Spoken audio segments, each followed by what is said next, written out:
Hi guys, I'm Simon Selber from Radical Lights Garage, and we are right in the middle of the Ford F100 build and numerous of other projects, but we just received this package from ESAB Europe, and I think we need to check out what's inside.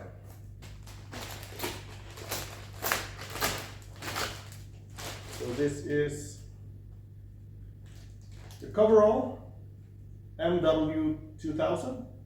It's flame resistant and two-way stretch. That's something I've always missed out on, but because I'm everywhere on the car and welding, tight spots and weird positions, and some stretch are perfect for that. So this is coverall.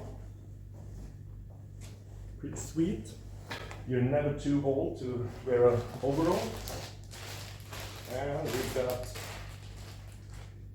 MW2000 welding trousers.